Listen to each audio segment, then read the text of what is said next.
का हजी का बात बा भाई? देखा तनी 2-3 दिन से बड़ा अकुलाइल लागत है।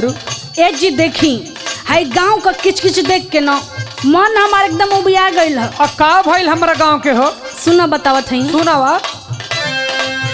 एको दिन गांव में हमसे ना रहाई बलमू लेके चल हमके जल्दी मुंबई बलमू। अरे बाप रे बाप।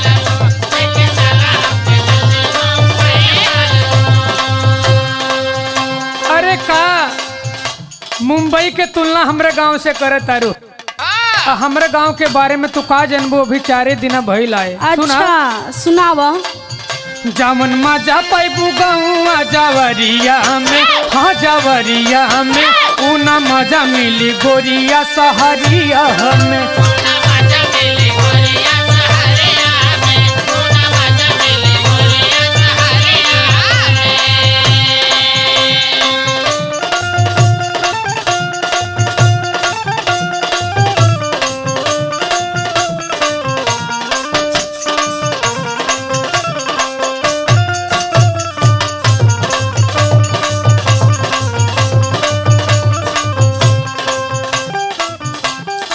नहीं हाँ सुनावा।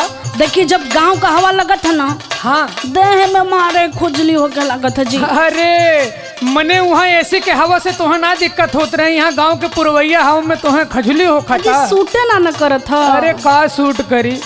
सुनी सुनावा।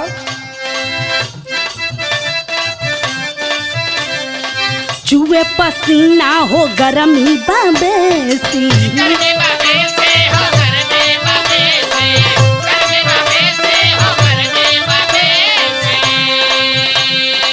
यहाँ न बाटे बलम कूलर एसी।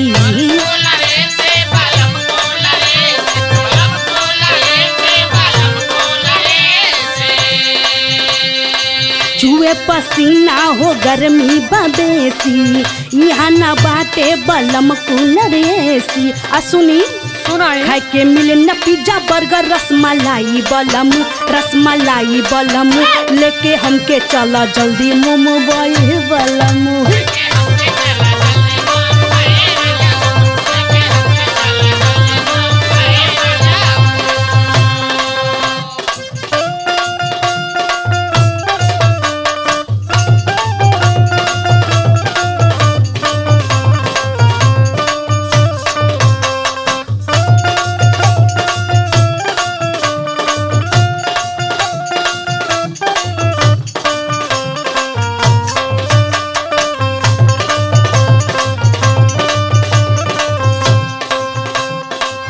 भाई तू मानत है कि मुंबई में रहा है, लेकिन हमरे गांव के शिकायत मत करा।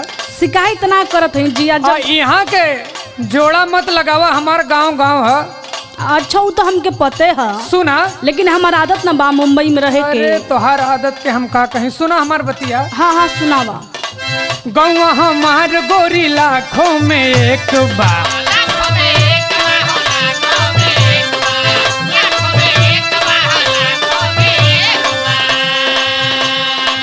यहाँ के मनई सच में बड़ा नेक बा।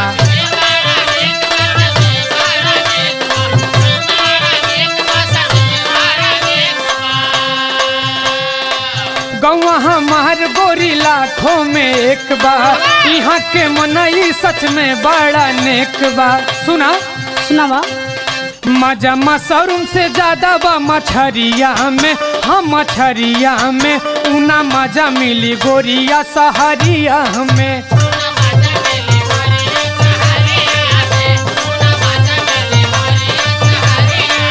लेके चला हमके जल्दी मुंबई बलमू। ऊना मजा मिली गोरिया सहरिया में। लेके चला हमके जल्दी मुंबई बलमू।